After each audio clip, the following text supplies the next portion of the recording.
Alléluia. Nous sommes sur la zone d'un arbre, et pour qu'on le tout pour la prochaine ensemble, il n'y a pas de question. Mais il y a des millions de gens qui ont le pollo, il y a mon père qui est au cas où on m'a tout, la personne qui m'a combat, comme on le dit. Papa te sing.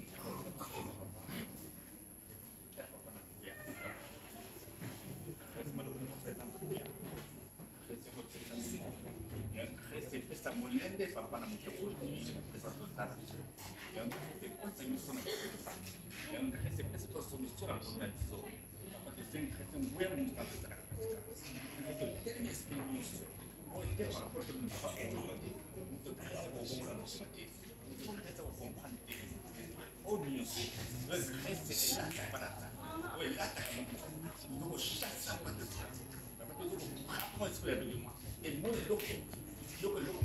E sai do mundo, e tem coisas assim, mas cresce muito mais no seu dia. Agora, claro, foi muito para isso, porque cresce e a muito para o bem para mim para nós. Da calma. Amém.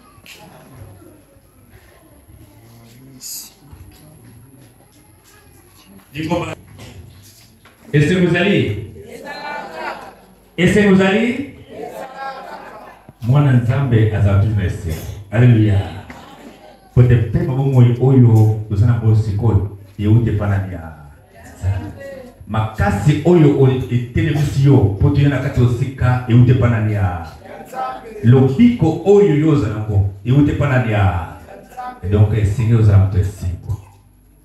Merci na moment oto zonsi suma dona nzambe apesi biso et ya donc ndingisa donc apesi biso occasion ya kosana katoko sika ezali pona ko yo comme le banaye mwana banzambe bike moko te ayaka na présence nzambe sans que nzambe yemoko abenaye. Alléluia. Donc présence na yo katoko sika ezali volonté na yemoko te yemoko yebaki te ozali na calcul noté depuis 3 mois 2 ans passé que nga un jour lelo oyo na kosana na église Christ avec nous mais ça volonté na ya. Donc, nzambe peut-être pas bengio azana message à vous passer. Alléluia. Awa toza na thème toza ko partager le oyo nini école saka passer na kati ya mboka. Pe le lengi nini esenga to sa ndengi to bimna passer wa. Nini école saka passer na kati ya mboka. Pe le lengi ni pe bimna passer wa. Bandi kuna ngai kozanga koyoka motinda mi ankolo kozanga ko comprendre message oya pesi kozanga ko salele yango ekoti ba pays bikolo na passe.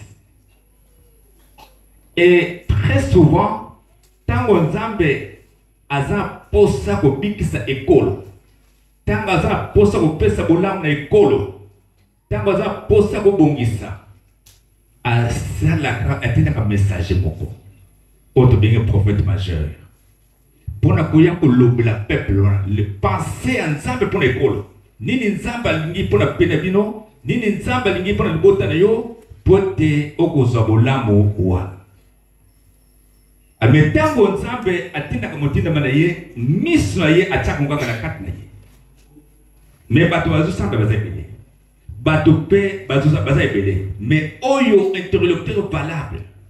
Oyo azo donc mutinda bido azana message particulier azakaka ya yemoko. Awa tozotanga na mokanda ya Jérémie chapitre 25 verset nango toana verset 1er tina 11.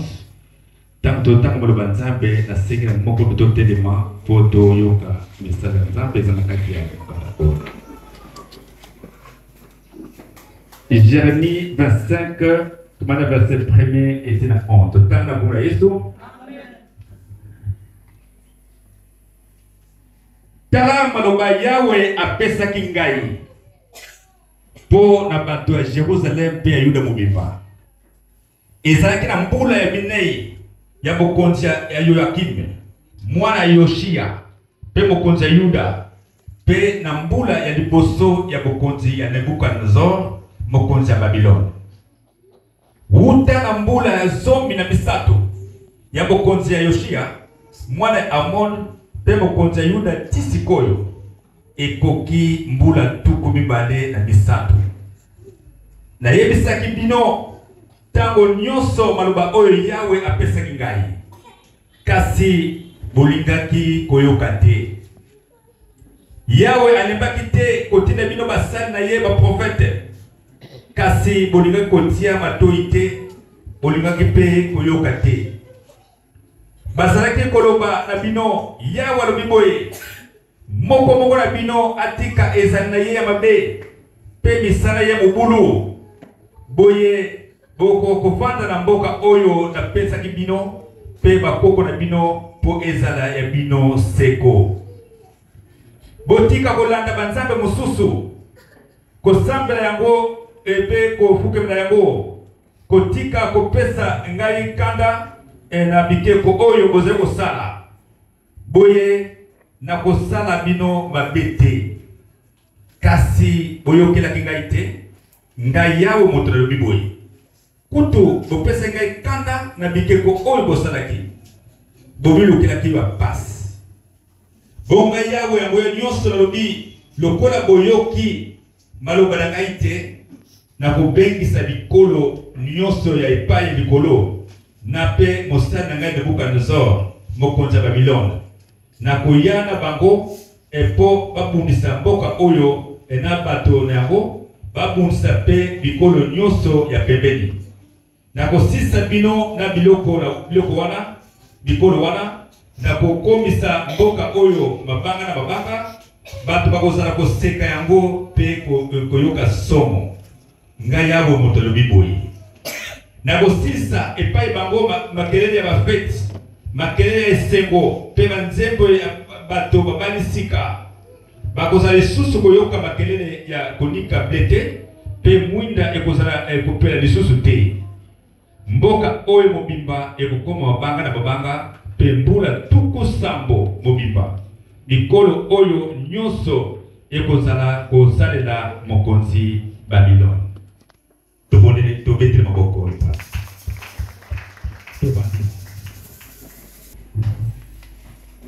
bien-aimé malama oyo totangi na mokanda Jeremia Nzambe atelemisi prophète Jeremia pona libota Israël.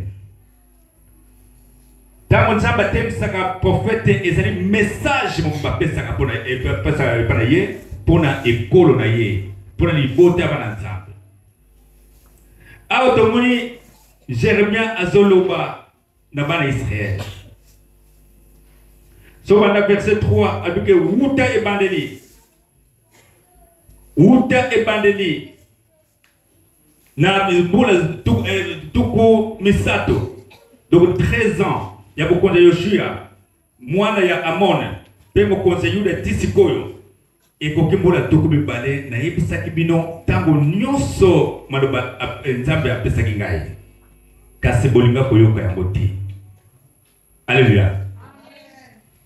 Donc Jérémia a rappelé les botas d'Israël. Qu'à 23 ans, dans le message on s'appelle comme ça. Moi, awa mandeko nangai tango mulimo zo pesa ngai chapitre 1 tango tala prophète Jérémie donc azaki pena lisanga amana ko sanga sabana Nzambe kuna wana ko lobela mo message Nzambe moi ça na peine boye ezaki en plein air te ezaki na barabara te bezaki bisika ya lusamba bisika bana Nzambe sana pona ko pesa ko comme ça message ya Nzambe azolobela mango mbula tout donc 23 ans na kokisi pour comme ce message au devant Nzambe moi boyo kango malobi lisusu Yawe alembaki te kotinda bino basali na ye ba prophète kasi bolinga ko tia matoi te bolinga ko yoka pete kaka message wana naza moto prophète boso te ba prophète mosusu Nzambe atindaki bino boso moi boto yoka bango alors, bah, ça va nini ba prophète wana message nini mana comme ça awa na verset 5 Bazako lo bana bino yawa lo biboye. Moto moko na bino atika ezanaye ya mabe te misana na ye ya mobulo. Boye bokoma kovanda na mboka oyo na pesa bino te bakoko na bino po ezala bino seko. Donc message ya bwana. Moko atika ezali na mabe. Atika ezali oyo mobulo. Oyo azoko sale boso nzambe. Abongo la mutema. Atika bizali na mabe. Alors bongo de boko kovanda na kimia na kata bongo na bino. Boko kovanda kimia na mabota na biso bino. Boko kovanda kimia na mboka ongaya na pesi bino. Alors balobi susu je compte na verset 6. Albi botika kolanda banzambe mususu. Bosambela yango pepo fuka yango te. Botika kopesa yango botika kopesa ngai kanda na bikeko oyo bozali kosa. Alléluia. Alléluia. Botika banzambe mususu. Boka koneteka ngai yawe nzamba likolo. Alléluia. Botika pe kolanda bikeko. Mutu aza donc tama zo bale kona azakira iloko oyo na kochela monte. Kingai oyo ezali po nazwa mwambongo. Donc iloko moko ba tini kona bakoko na yo ochela ku mutema. Bacha bikeko pote bacha mutema bonetika bacha mutema na nzambe. Bacha mutema na bikeko na bako. Bene nyoso atango zo na presence nzambe. Tango mumba nzambe zoloba. Nyoso rezibi na écran. Moye mumba boso nzambe. Albi botika na biloko wana. Botika ngo soko ngoza na kimia. Kasi oyokela kingaite. Ngaya moto na biboye. Kutu bopesa ngai kanda na bikeko obo salaki bomilokela ki ba pasi. Alléluia. Amen. Malwa nzambe lokola bomolite, lokola mutu o nzamba sala. Kaka bato o la première génération. Ndenge bazali ningono yopela ngai letwa. Alléluia. Ndenge yona ngai ningono pe bambazalaki. La même parole oyo. Nzamba azopesa prophète na ye. La même parole que azopesa yona ngai katosika. Totika izali mabi. Totika mobulu. Totika banzambi ya bikeko. Bioko wana ekuluka biso ba passe. Alléluia. Yango zo compliqué ba vie na biso. Yango zo compliqué ba santé na biso. Yango zo compliqué ba famille na biso. Yango zo compliqué mboka na biso. Bayoka kite. Maintenant ce qu'on le bayoka kite, nzambe tango azoloba. Azo répété. Alors tango muta boy ko yoka. Malgré ma prophète de oya tinelié. Malgré ma message wana azo répété. Mais nzamba comme na niveau ko sa décision. Na mutu wana. Alléluia. Akoma niveau ko sa décision. Mais décision ya mutu wana awa na verset 8. Bongo ngai yawe ngoya nyonso lobi lokola boyoki maloba na ngai te. Na kobengisa bikolo nyonso epai likolo na pe mosala na ngai Nebukadnezar mokonzi ya Babylone. Na koyana bango mpona kobundisa mboka na bino mpona kobundisa bikolo nyonso ya pembeni mpe kosisa bino na bikolo wana na kobombisa mboka na bino na kokomisa mabanga na mabanga. Alléluia. Est-ce que conséquence eza malamu to eza mabe? Nzambe tango comme na niveau ko lakela mabe na kate na bomo na yo. Na kate ko na bino. Donc c'est que akombe na suka. Akombe na suka. Awa ozomona soko continuer ba chapitre oyo. Nzambe akokisa ke maloba na yo. Maloba na oyo bakina prophète Jérémie. Lokola boya ka chaki mutu makasi. Balinga ko bonga mitema te. Balinga ko tika bizana bango bete. Balinga ko tika muno bango te. Lokola nzamba prononcer parole wana ekokisa maki. Bakenda ke pe ebe ko mamena bato ba ennemi ba ko envahir Jérusalem. Babylone ba ko ravi ba loko na nyonso bazaki nango ba memi population nyonso juive na déportation na Babylone. Bakena na buumbu. Ndenga nzamba lobaki na nzela prophète na Jérémie. Ndema to lobona ekokisa maki. Albeba kusala 70 ans na buumbu. Bako nyoko la bino. On a passe le coup de boule ko yoka na diable le coup de boule ko tika babena bino le coup de boule ko timba Alléluia. Il y a un des conséquences. Alors, le problème, il y a un peu que le côté mboka mobimba, le côté mobimba, Israël n'a pas. Kaka bato, il y a la présence de Jérémie. Il y a un message, il y a un message. Alors, on appelle dit comment on s'appelle le prophète Jérémie. Alors, big samako. Alors, tango la mako. Pote ba nanzela bile bona kote ba ko ndimela ngenzamba zakati na ye. Na mwa ko ndimela ye bandima kite batinda makite. Alu batona ba ko lokile problème na pays mobile. Al bangone ba yo ko envahir ba meni batunyo sur déportation. Pendant 70 ans.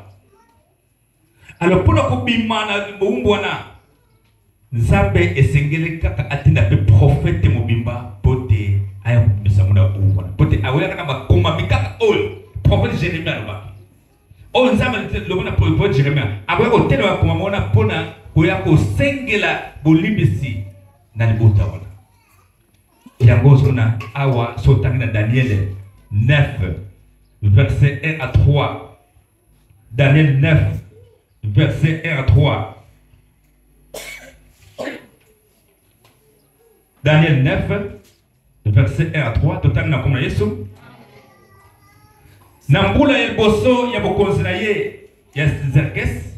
Ngai Daniel nazalaki kotanga mikanda ya Nzambe. Ndenge Yahweh alobaki na prophète Jérémie ete Jérusalem kotikala kokufa mbula tuku sambo mobimba. Bongo na lokaki koyeba tina ya makambo wana. Alléluia. Makambo ya mbula tuku sambo wana 70 ans. Yango atangi na mikanda ya Nzambe. Ndenge prophète Jérémie akomaki message wana. Etumbu wana koyena na école ya Israël. Daniel pe akoyi kaka message wana. Ata esale passe. Pe alinga koyeba tina nini. Ndenge ni Nzambe akokoma na niveau ko pesa etumbu 70 ans. Pe atali pe ngongo pe yango koki. Tango atali pe banda biliswe mandaki. Buumbu wana mandaki bakokisi déjà 70 ans. Alors que Daniel Nzambe atelemisi. Prophète mobimba. Pona ko tete bakaka makombo na prophète bosa de baki. Oyo Nzambe lobaki nzela prophète Jérémie. Pona ko sengela bolimbisi pona école Israël mobimba. Pona ko bondela mawa Nzambe. Pote Nzambe alongula mangolo buumbu. Nzambe akisa motema. Alléluia. Alléluia. Daniel is a prophète accomplissement Nzambe tindi pona ko kisa. Oyo bimisa bana Israël buumbu. Pendant 70 ans, Nzambe ko besoin espace te. Et c'est quand ça prophète mosusu pour l'école Israël. Pour ko lela. Donc ben la mawa Nzambe pour l'école Israël. Pour les autres, dans le 9, verset 19, au moment où Daniel a la confession de péché. Pour la masturbation, pour l'école d'Israël, nous avons comment? Pensez que c'est qui m'a. Les lois, on a le banzab de l'humanité. Pour la mission RDC, prophète, on s'appelle la mission Azali. Alléluia. Parce que chaque libota, sur le Nzambe atteint sa prophète. Pour la union sociale de l'Ouest, c'est un prophète. Il y a un pour pour la FLC, pour l'Afrique, alléluia. Pour des gens, pour la communauté. Donc Dieu ne peut rien faire dans le monde sans révéler au niveau sala, n'a pas ça, n'a pas prophète. Bon, pour la RDC, prophète de Satali, et ça, tout le monde. Pasi oyo RDC sokomona et umela mbula boni nini yo prophète oyo Nzambe tinda kati pour na mboka biso pour l'Afrique aloba pour na mboka biso. Est-ce que ngongo wana ekoki il faut retourner Nzambe. Est-ce que Nzambe atindi ce prophète pour ko kangula alors ba prophétie et so bima bipane bipai et so ba Nzambe asa zongi na Afrique na RDC. Alléluia. Il y a besoin de temps ndenge Afrique et se bouger. Ba pays Afrique tellement la mobilité de na bongi. Donc ils ont la présence ensemble dans l'Afrique. Présence ensemble comme se manifester des mona. Et puis politique là ba jeune ba comme ça continue. Bato bazo yeso ko laisser mondele. Moi mondele comprendre sous. Donc nzamba kitina nguya a rétablir siège na NDC. Est-ce que bisika nzamba azali et ko ça prophète na ye comme le la bato. Moi nzanga prophète wana azali wapi. Nani wana. Peut-être on va comprendre que le comment besoin ça makata NDC. Nous sommes dans les réseaux sociaux, mon dernier en tout cas, peuple congolais, Nzambe a quitté Katabango. Nzambe a zokuni la bango. Nzambe a zokuni tumbona. Nzambe a ça. Donc, peuple banda va comprendre les camps et pour na RDC. Mais yon nangai, moi tu comprendre bo. Miso zako ya ko zipa. Oh Nzambe tant que oso comprendre te. Todo soso la te. Les camps o asali kata biso. Que tant que tu vas goyeba prophète o atini biso te. Tant que tu vas comprendre tes messages on va te dire. Moi peut payer quand et bonga. Nzamba sabongo soka pesi message là y. Et pas prophète là y. Boyo kaye te. Moi la muna exact. Donc ils a pas na yo na kai. Mais biso to zaka to sika de Jérémie a sangisaki pana Israël. Ici quand comme ça mon message à Nzambe. Mais batona batie mutuma kongi. Baboyo ko tindama. Baboyo ko bongwana. Baboyo ko ja. Alors maintenant et à partir chez toi et côté passé na mboka. Biso pe EDC ko bongo ni bana. Ni camp oser que la EDC moko te azotuna. Nzambe le camp odoyoki. Que yo zongi na EDC. Oh est-ce que vous avez biso bisika ozali. Alléluia. Et c'est au moyen de ce prophète aux salles. Moi, tout le monde. Et tant que peur de retourner à tes enfants, parce que tu n'as pas bon. Maintenant, ça me dit à ça. Yon a été pour ce que a compris ce message. Alors, c'est peut-être yon, tous à la dette, Nakata Israël, Nakata Naman, Naman, Masona. Moi, moi, ça lui, n'a considéré, c'est un peu comme Paya, à ce que Israélite. Malade ozobela tozana prophète moko na Israël comme on est prophète Élisée ozamo petit problème pour naïe soko kei makamona abu donc moi si elenge moi si abimaki sango wana soko tanga na Bible Naman abika kito abika kite tango kutana prophète Élisée abika.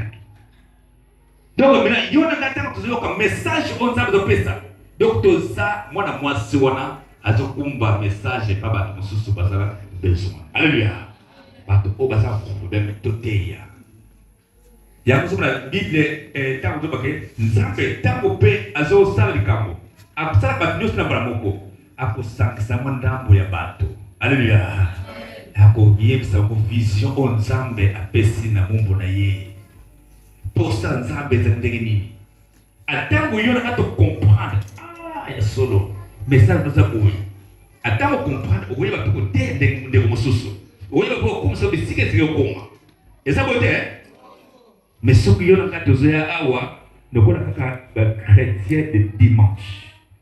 Ben, nous avons message que non, ah, ok, vous êtes dans quelle église? Ok, aux zongi. Moi, je comprends le que vous êtes dans l'église. Vous êtes dans l'église, hein? Alors, je me dis que vous comptez pour foncer pays. Pays moyen qui m'a dit boulot. Exact. Mais on a essayé de sur la prophète Oyo. Elle vous dit la prophète. Les autres qu'on attend souvent. Et puis quand les pas comme mon côté, côté les golo les banga, nous se doit appeler les banga. Et puis quand Nzambe azali, nous se dit pas polémique. Mais c'est quand Nzambe azali. Osoma kuya oya nzamona esanga nini emona naka yakote zoma nakatosika alléluia yakote mulimo le awa longola mulimo esprit nous tekatana yo alléluia so bonzo bolamo ko nzamba bongolo nakatosika longola nini dute longola dute longola pe luboko alini yako tokaka bali ona likambo ba nzambe. Oui, l'évangile est gratuit, mais l'évangélisation, moi, c'est gratuit. Pote, musala o nzambe. Ta nzamba tie umbu na kate langa na ye. Apesa ba le côté, apesa ba le côté. Quand on a maté, il a pour la samba bonamo. Bon même ma chemise té. Bon même apesa ke en bon côté. Bon même pe no ko côté. Pote musali abongi na bile na ye. To bete le bono boko. Maintenant, musali ya nzambe aza 4 émissions. Boutoumon. Azobon tango petit dossier. Tango mwanza bazoka dossier awa azaka tranquillité. Tant que aux yeux sauter. Alléluia. Donc na tango azali azoko bondela. Azoko bondela. Azoko bondela. Donc donc souci na tango monde ko kimia. Tango monde ke problème de jamais solution. Et ça mon hein? Alors maintenant sikolo mutu andenge wana bele ko na nzamba tse kan na biso. Comportement de la vis-à-vis de Yézali, vous n'avez pas pensé de conquêter. Nous n'avons pas pensé de la tête. Nous n'avons pas pensé de la tête. Mais à tiens la carte na biso. Donc charge on est au tina et pas na néa. Ya yo nangai. Et ça monte hein. Alors il y a pas temps de partager toujours cette mission. Apôtre Papa Jacob. Placé dans le parti de Kambomoko et ça va écrit de passe dans juge 20. Alors kuna bana Israël ba yaki nzambe azakat na mako. Nzambe na bitumba eye na mboka. Babela afato ke bitumba na esenga tutu na nano nzambe. Bani otuna nzambe toujours nzela prophète. Donc bango tama na otuna nzambe bakenda David te nzambe to kutuna boyi. Parce que mon Dieu se moi ça permis de contact dans Nzambe et ça te kaka prophète na ye. Alors bakena utuna et pas prophète Nzambe ndenge nanto nando za liboso. Mulima Nzambe la ti prophète ya bibisa moke non et kolo o yuda ifeke liboso bokena kutunda. Bakei ba police ba bomi bango na bangunia. Bae na présence Nzambe ko kolela Nzambe. Yo tinda kibisi kuna. Mwesko yo, mwete nunga bitumbona ezate. Est-ce que tokene ni susu? Nzamba bi boke. Bakei mbale bakesu babomi bango. Mbale bisatu baye abe ba comprendre. Oh, na Deutéronome 16:16, avec tango zoya na mbonda kwa Nzambe. Maboye boko pamba. Molba Nzambe eko elobi bongo albasadi bamela sikar nzala carrément jour mon conclo bazui ba action de grâce bayoko bunzana ni Nzambe tam basali bongo batuni Nzambe sikoyo papa olobini tokende kubunda toto tika bisusu kubunda alobi parole ya Nzambe changer abokende yambalo yo na pesi bango na boko na bino to betele bona boko.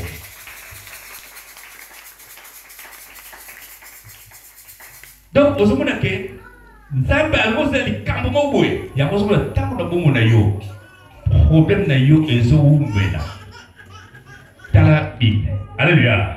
Ya ko toma le biso to tanga nini Bible to tala kata Bible ndenge nini bakoko na biso basalaka devant problème oyo bazo échec bazo solution te bazo sala ndenge nini. Alors tango côté carême aussi action de grâce au bondi en tout cas oyo eratakate. Alléluia. Alléluia. Eratakate. Mais action de grâce à Bopé, sauf que dans Deutéronome 16 verset 17 qu'on appelle ça besoin de malobana kaka. Il faut dans le problème aux alengo. Au coup on pose il faut que na besoin na yope. Quand on pose na ni Nzambe akoya dans la yo. Yakoba ne kunangai message pesi ndakado nini oyo pesa ko se passe dans pour la mission ezali kozanga koyoka message kozanga le verset dans la prophète. Alléluia. Kozanga kokanga mitema kuliko kubongola mitema tebutika misala ya mabiti. mabe tozokamba makaka na bisala biso mabe alors que ntango yoyeba nzambe aza disposé kosala bolamu na ye bolamu wana ezali mpona yo mpona ngai kati osika me nzambe alobi mpona kozwa bolamu wana me ngai nzambe mwana nanga ezali oyo ozobima nango eza te tikana na yango mpo te mabe na malamu mwaetama nzela moko eza te donc nzambe azopesa bolamu esengo luka mpe bolamu ya nzambe eza kati na yo mpo te ezala kati na yo lukwana na olongola mabe wana tokani oyo ezali message euti pa nzambe oyo aza moto ya koyoka oyo aza motema kobomba oyo alingi kosalela